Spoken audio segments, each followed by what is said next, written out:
Kicking off the list at number 10, ancient exercise. Athletic gear today is amazing. We have shoes that correct your stride while you're running. We have backpacks filled with water. We have clothing now designed to keep you cool. How does it even, what? It's quite impressive stuff, but just how did ancient civilizations do it? What did we do before New Balance opened? You know what I mean? Well, ancient Greeks, believe it or not, used to work out naked. Completely naked, just butt nude. The word gymnasium actually translates to the Greek term gymnasion, which meant school for naked exercise. That sounds like a pretty insane school. Xavier's school for gifted youngsters or Ezekiel's school for naked exercise? How do we pick? Naked exercise? That's the worst place to see naked people, in my humble opinion. Should I go to the squat rack? No, maybe not. I don't know. Hey man, do you mind spotting me? Actually, never mind. I'm actually good, thanks. Number 9. Egyptian tomb curses. The walls of Egyptian tombs are fascinating. The paintings or sometimes carvings were meant to create a peaceful afterlife for those who had passed on. Pharaohs were buried with their treasure, favorite foods, everything wealthy that they owned. They believed they could take all of that with them to the afterlife. This belief, of course, welcomed grave robbers, so in order to prevent any Nicolas Cage national treasure hunters to come snooping by with their flashlights, many of these tombs had curses written on the walls. This one is warning trespassers that gods will wring their neck like that of a goose. Also, if I walked into somebody's property nowadays and it said trespassers' necks will be wrung out like a goose, I would leave. I would turn around immediately. You don't have to be an ancient Egyptian god to get that message across. I'm good. Also, buried in Mastaba, inside the found tomb of Ankh-Mahor, a pharaoh official from 4,000 years ago, a curse was written. Might do against this, my tomb, the same shall be done to your property. It also warns of Ankh-Mahor's knowledge of secret spells and magic, and threatens to fill impure intruders with a fear of seeing ghosts. Again, there's that, or there's beware of dog. Number 8. Dung beetles. Ah yes, dung beetles, the poop beetles, also known as scarabs. They're the only species in the entire world that instinctively follow the Milky Way. They just know to follow the Milky Way. How insane is that? You know how some animals just know to do things, like sea turtles, when they're hatched, they immediately sprint to the ocean to avoid, being plucked by giant seabirds. They know to go towards the sea naturally. These beetles would naturally follow the line of the Milky Way, and they would at the same time roll their poop towards it for some reason. First species in the animal kingdom to do this. So are dung beetles trying to phone home? Why does their planet need so much poop? Why are they rolling it towards the cosmos? Does Thor need this? Does Odin need all this? Symbols of these beetles are seen either in hieroglyphics in Egypt, but also near the sacred lake at the Temple of Karnak, there's a massive dung beetle monument, a poo-poo bug monument. Look at this thing, it's beautiful. There's even a legend still to this day behind the statue that if you walk around it 9 times, you would find health, wealth, and love. The scarab is there to represent the god Khepri, which at the time, Egyptians believed was the sun. I grew up thinking the sun was a baby. Thanks, Teletubbies. Number 7.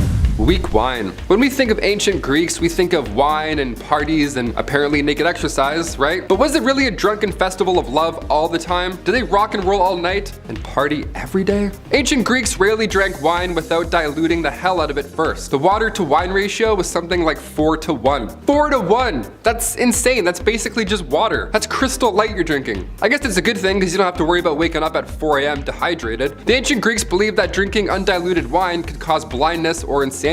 Again, I think that's just called being drunk and maybe blacking out. I don't know. The 4th century poet Amphis had your back though. The best way to cure those ancient hangovers, according to thee, was to boil cabbage. And in order to keep the party going without embarrassing yourself after drinking too much sparkling Merlot, the key apparently was to bake and eat a pig's lung. That's the trick to never getting drunk. Again, I think that's just food that helped here in this situation. Either way, if you're gonna drink, do so responsibly. Number 6. Greek statues. We've all done it at one point, okay? You're at a museum, you see this statue in front of you. It's massive. The dude has like 16 abs, he's made of bronze, he's 12 feet tall. The amount of detail gone into their body and all those muscles, it's jaw-dropping to say the least. Their fingernails, their dimples, muscles everywhere. But did you know ancient Greeks would make statues, they would make that small on purpose. Men who were, well endowed were more often than not fools. They only ruled for lust. If you had a big brain, however, oh, buddy, you were the talk of the town. They would whisper in the wind as you pass by. I heard Alexander has a massive brain. Have you seen his brain? Whenever an actor would play a fool on stage, they would be given a comedically large setup. That's how you know he's the fool/villain. The way we see these statues today of these ancient rulers, it meant that they had self-control and intelligence. This whole time I thought they were just in a cold room, but you know what? That's what I'm here for. I'm here to help.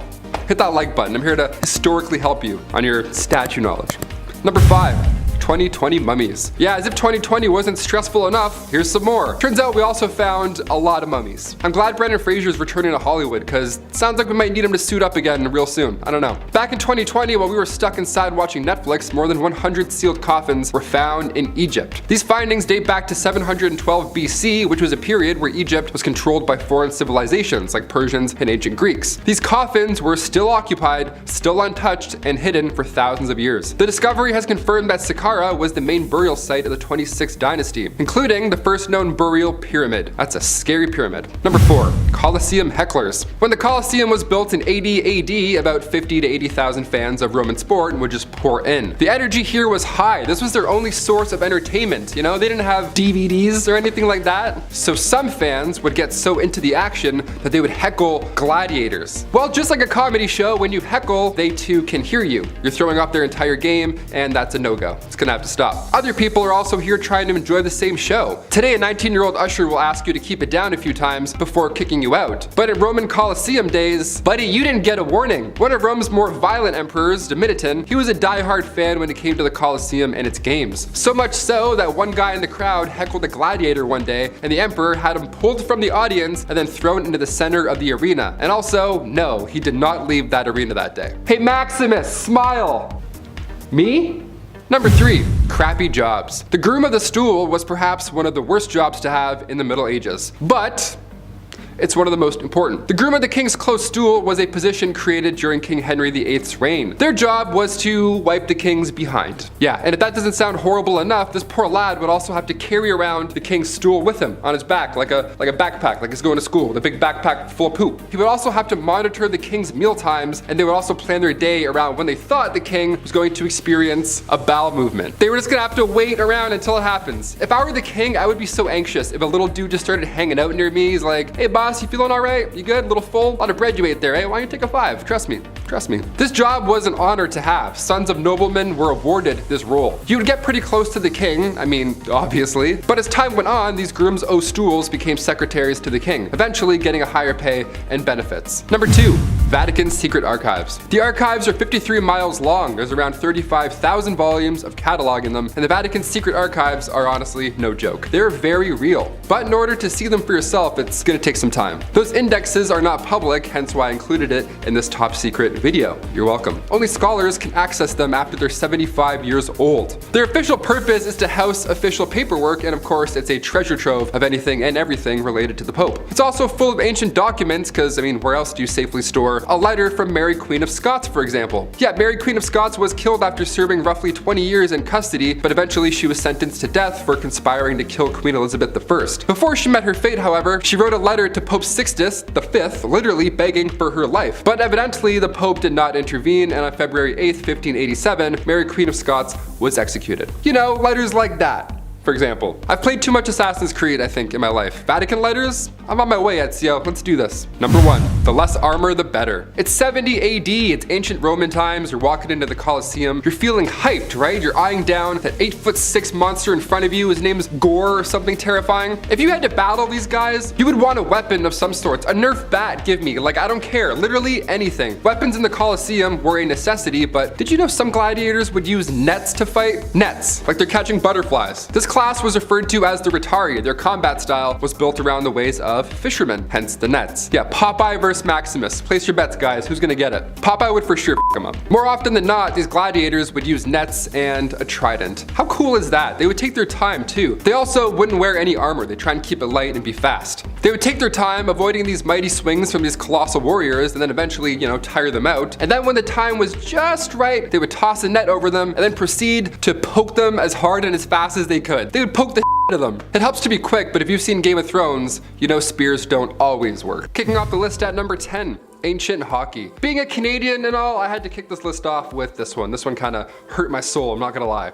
We found out that hockey wasn't our thing during Canada's 150 celebration. How epic is that? Great timing, that's amazing. I'm cold a lot of the time living in Canada. My face hurts when I walk to the store and get my weird bagged milk, then I return back to my igloo. I'm cold all the time, right? That's the idea, that Canadians are cold, they play hockey, and they live in igloos. Well, pretty much, 2 out of 3 ain't bad. Hockey isn't just our favorite winter activity. Turns out, Vikings loved it as well. Vikings actually brought it here in the first place, believe it or not. They didn't even call it hockey too, they called it a way better name. They called it slap fatten, which means to slap the fat around. How amazing is that? Me and the boys are gonna go play some road slap and fatten. Taylor, what happened to your knee? Oh, I got a slap and fatten road ration. Yeah, I wasn't careful enough playing slap and fatten. I got checked. Vikings would get sticks and try and slap some fat in between two posts of some way, shape, or form. Imagine getting cross-checked by a Viking.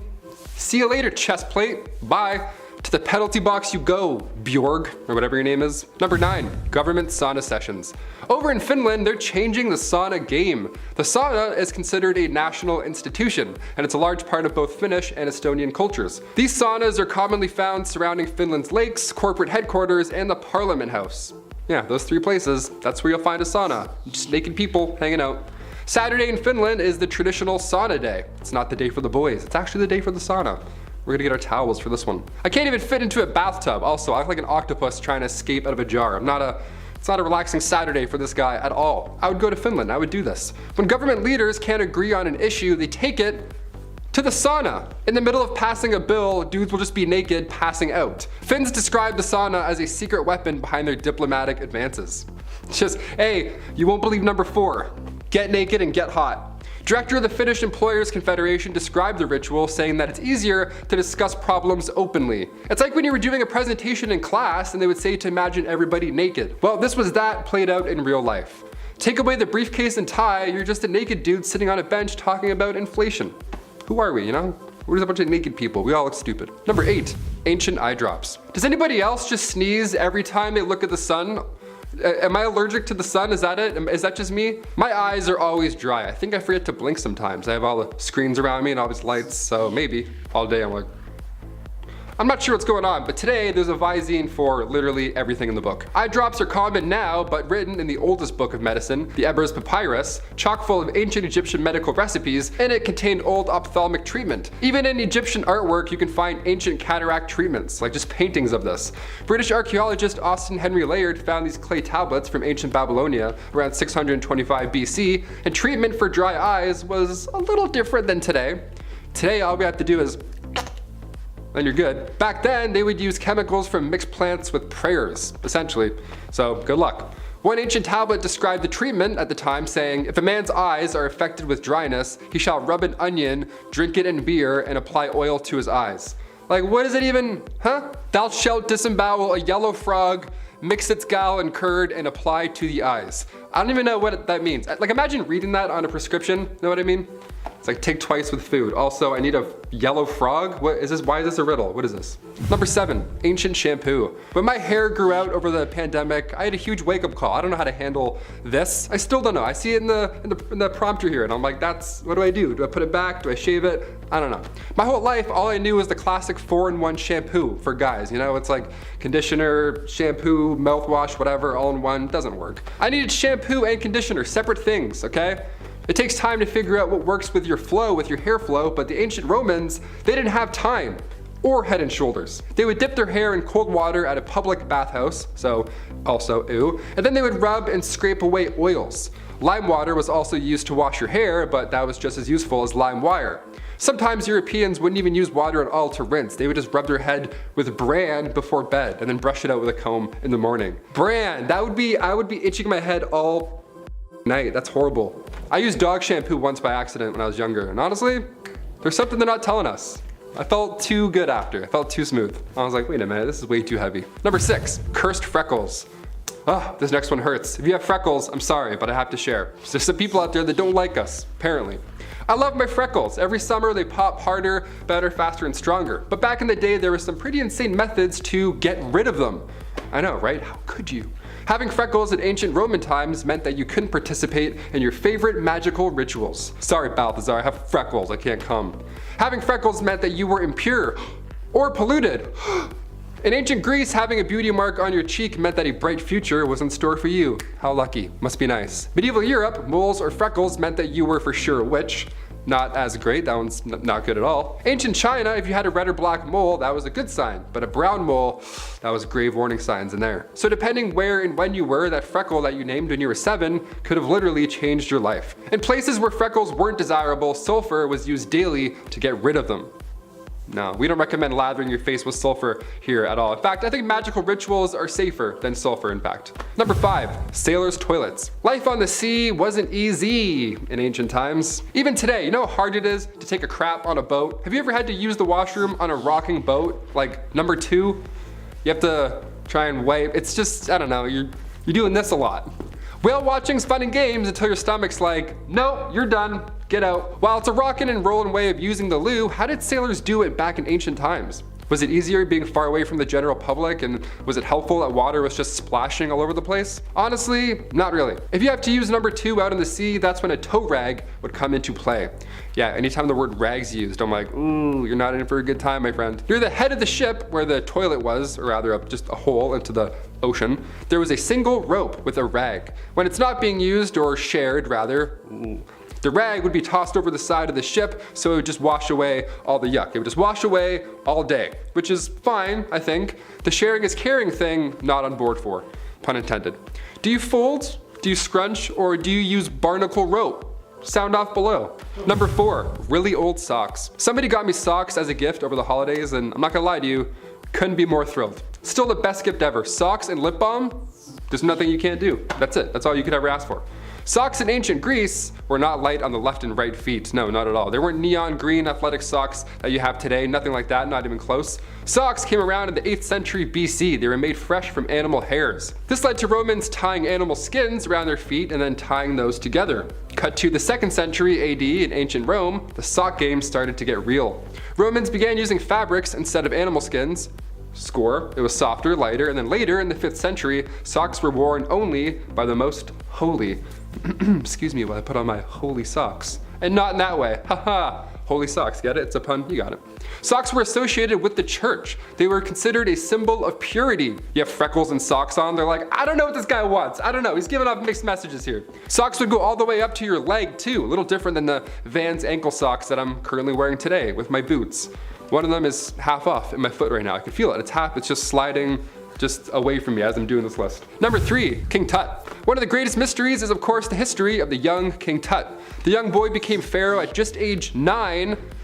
Age 9, he was 9 years old, back in 1332 BC. During his time of ruling, the young king had to face a country in conflict. It wasn't easy at all. Egypt and Nubia were going head to head over land, and not even 10 years into ruling, the young pharaoh died at just age 18. How sad is that? It wasn't until 1922 until he was seen again. Howard Carter discovered the tomb of the lost king appropriately in the Valley of the Kings, and this is where we could have been a bit more careful, historically speaking, when Tut was discovered. They tried to move his body out of the oil that coated the coffin that he was stuck in, but in doing so, they damaged him. They damaged this ancient mummy that we've been looking for literally thousands of years. So now it's next to impossible to tell what really took his life at such an early age, but we have some ideas. That's what I'm here for. It's believed King Tut had a broken leg. After some 3D scans were done, it appears the king wasn't in the best shape prior to his death. Our best guess is that he may have fallen off a chariot, one of the chariots he was buried with. King Tut passed away at age 19, so many believe that his own burial chamber hadn't even been built yet. So instead, they had to use Queen Nefertiti's. A radar survey around the tomb in the Valley of the Kings shows us a hidden chamber behind the north wall of the burial chamber, and we still haven't found her final resting place, but with the aid of technology and 3D scans, we're pretty close. We're finding new stuff every day. We literally found a lost city like a month ago. Number 2, the Great Stink of 1858. Not that ancient, but too good to ignore. You have to hear about this. It's one thing living through a pandemic, but at least we're not living through something called the Great Stink. This one's stinky. The Great Stink of 1858. Who was responsible for this one? Who did it? This was an event in central London and it lasted for a few months, in the summertime too, which is just, great for great stinks. It was so hot and dry that the Thames dried up, leaving just sewage. All the water dried up and it was just, behold, all of our crap. Literally. The smell was so bad that Parliament had to close for the day. Yeah, I want to know who the first guy was to be like, you know what? I'm going home. He's like, no, I'm not doing this. In order to continue to work, Parliament had to soak the curtains on the riverside in lime chloride, just so they wouldn't be sick. They were on the verge of moving their entire operation to Oxford. That's how bad the smell was. They're like, should we just go away? I don't know, is that easier? While this all sounds horrible, hundreds of tons of limes were being discharged into sewers to help the smell. So if you had a stuffy nose in July of 1858, you could have made 1,500 pounds a week by just throwing limes in sewers. You're like, I can't smell a thing, ha ha ha, I'm getting rich. And finally, number 1, the first peace treaty. Unusual at the time? Absolutely. The first peace treaty in history was back in 1271 BC. Now at this point, Egyptians and the Hittite Empire were fighting over modern day Syria, and this conflict had been lasting centuries, but finally, come 1274 BC, the Battle of Kadesh was underway. Tons of bloodshed, no clear victor in sight, so now what's left to do at this point? Well, the first ever official peace treaty. That's what we do. Ramses II and King Hattusili III both negotiated a peace treaty where both sides would aid each other if a third party decided to get involved in the near future. A copy of the treaty can currently be found in New York above the entrance to the United Nations Security Council chamber, and it's also in the Guinness Book of World Records as the oldest peace treaty ever, so that's how you know it's official. Kicking off the list at number 10, a really old bird. Yep, I'm kicking this list off with a tiny Chinese bird, a little wooden bird. This figurine is incredibly old. It looks like a wooden Monopoly piece almost. It's tiny. And when I say old, I mean like really old. It was carved 13,000 years ago. To give you an idea of how old that is, the pyramids aren't even 5,000 years old yet. Yep, mind blown. Just hit you with that one. About half an inch tall, small sculptures like these, perching birds to be more specific, were quite common in ancient Chinese art forms from the Neolithic age. Back in 1958 at the Lingjing site in China, a well was dug out. Now the construction crew went about 16 feet down, and unbeknownst to them, the dirt pile that was accumulating held secrets to our history. Inside this pile there were ancient tools, sculptures, broken ceramics. Then cut to 2005, archaeologists at Shandong University found one of the most important piles of dirt in the world. More importantly, they found this tiny little bird. How cute is that? And you could eat this thing, it's that small. Any piece of history that you could eat, that's rare. That's a pretty rare find. It's like finding a diamond, it's so small. Number 9, Dark Ages tomb. Looking back to the Dark Ages in Shamir Heights, northern Israel, this tomb is massive. It's made up of 400 tons of boulders and stretches to about 65 feet wide. This burial chamber goes back to 4,000 years ago. It could mean that humans were part of an organized society that long ago, especially consider the art that they found on the ceiling inside the dolmen. Check this out. This is the first time art has been documented in one of these chambers in the Middle East, and we haven't quite figured out what the ceiling carvings depict yet. So far we think arrows or anchors of some sort, but inside the actual grave there were 3 sets of human remains found as well, so it had been used for quite some time. While excavating the ancient grave site, archaeologists also found colored beads. One of the most intriguing parts of this grave has to be the lines carved onto the ceilings. All these lines connecting to one arc. What does it mean? Any thoughts? Put them down below. Number 8, the fall of the Roman Republic. Okay, looking back to 44 BC, we thought Julius Caesar getting was a major factor for the Roman Republic's downfall. Well, you know what's even more dangerous than a bunch of dudes running at Julius Caesar? A volcano. Yeah, it's a bit louder too. Thanks to science, we think the main villain in this story came from 6,000 miles away. About a year before Caesar's death, the Omak volcano went off on an island near Alaska. Now the ash cloud that drifted over afterwards, they were such a big deal, and we believe that it caused Rome's social downfall. We look at Arctic ice samples like we do with tree rings. We can literally see layers of history. So we compared the volcanic material to rocks surrounding the volcanoes, and we connect the dots. Bob's your uncle. Sorry, Julius Caesar. We thought you were kind of cooler. I don't know. You're still pretty cool. Number 7, a really old cat. We've covered the Nazca lines here on this channel before, but have you heard about this relaxing fat boy? The Nazca Desert in Peru was already fascinating with its geoglyphs, but among the 2,000-year-old massive pieces of ancient art, we had this massive cat that predates the Nazca lines. See, the cat was from the late Paracas era around 500 BC, whereas the lines were from the Nazca culture around 700 AD. It's about 37 meters long, it's big, and we caught it last year at a pretty good time. It was actually really close to fading away thanks to natural erosion, and now the fat cat has since been conserved. Let's go pet it. Let's go pet this giant cat on this big hill. Imagine seeing that, I'd be like, oh, great joke, guys. No, it's a real thing from thousands of years old. No idea why. Number 6, Forrest Fenn's treasure. Somebody called Nicolas Cage. We found treasure. We did it. And by we, I mean the 33-year-old Michigan medical student Jack Stueff. Back in 2010, to fill you in a bit, millionaire Forrest Fenn kicked off a literal treasure hunt. He said he'd hidden $1 million worth of treasure in the Rocky Mountains somewhere, and the only clue as to where it lays was a 24-line poem. Yeah, like it's Zelda Breath of the Wild. How exciting is that? This treasure brought in thousands of hunters, obviously, 5 of which lost their lives trying to find this thing. It was a big deal. Jack only found out about this treasure hunt in 2018, so he was late to the party, yet still he found it. Interesting. Obviously, there's no details as to where it was found. Jack remained anonymous for quite some time, because there were legal battles, there were court dates, and honestly, I'd love to see a movie about this whole thing and how it went down. Show us the story of Forrest Fenn's hidden treasure hunt. Add a little Hans Zimmer in the background.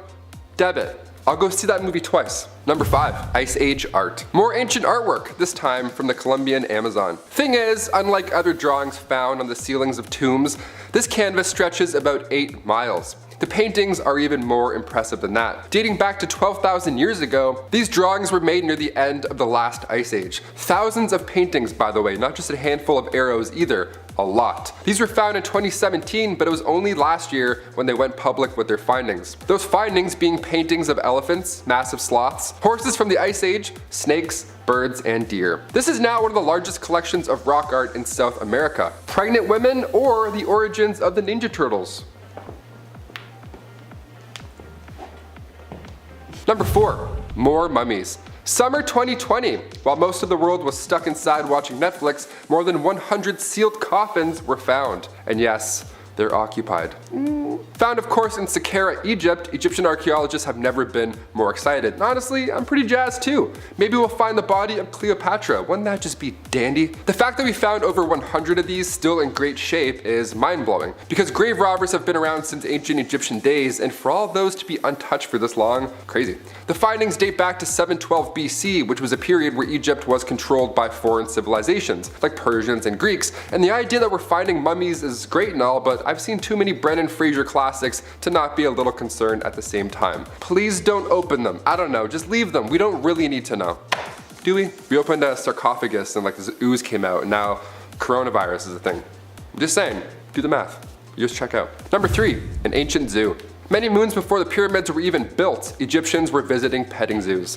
6,000 years ago, Heracleopolis was a booming town sitting alongside the Nile River. In Mike Tyson fashion, you would flaunt your wealth by getting an exotic animal as a pet. Yeah, as a pet is very important here. There were excavations done back in the late 19th century by English archaeologists James Quibble and Frederick Green. They were the ones who discovered that this town was thriving with over 10,000 residents, but when further studies were performed, we also discovered the remains of elephants, baboons, and a hippo, right next to the remain of their owner. Of course, what a weird funeral. These archaeologists found remains of baboons surrounding humans. I can only imagine their first thought upon finding this. We found a body next to a hippo. Is this a crime scene or an unbreakable bond? Animals are cute, you know, even if they're hippos that can eat your head. Still nice. Number 2, Otzi the Iceman. Discovered in September 1991, this mummy was found on the border of Austria and Italy. He's Europe's oldest known and natural mummy. He was covered in ice shortly after his death, so most of the 45-year-old man from the Copper Age was left in rather good condition. I say that, I mean he's a literal corpse, like bones, but it was good condition for a mummy. A 5,000-year-old man was found in ice. Take that, Captain America, eat that. Before he died in the Italian Alps, Otzi had a number of health problems. He had arthritis, Lyme disease, and he was lactose intolerant, which I think is the worst of all. Thanks to science, we know that Otzi the Iceman was sharpening his tools right before his death. It's almost like he had a hunch that he was about to be brutally killed. Sorry, Otzi. Number 1, the origins of spirituality. Cave drawings go back thousands of years. We're still trying to find the origins of spirituality in a sense. You know, these gods are appearing in all these religions, these half human, half animal hieroglyphs are popping up. We've recently found a cave painting going back 44,000 years ago. That's making us rethink Neanderthals and their ability to create spiritual drawings. Now, a team from Griffith University found this painting in an Indonesian cave in the island of Sulawesi. Again, these half human figures appearing ages ago. This is kind of creepy. This predates the old paintings found in Europe. They were thinking of creatures, these spiritual theanthropies, long before others, meaning that this could be the first example of culture and spirituality ever to exist. Thousands of years from now, archaeologists are going to find this abandoned tunnel in the middle of nowhere, and then right on the ceiling it will say, "James was here," and Sharpie. That'll be the next version of this in millions of years. Art is art, even if it's, you know, someone drawing something in a bathroom stall or someone drawing something in a cave 45,000 years ago. I kind of like the latter a bit more.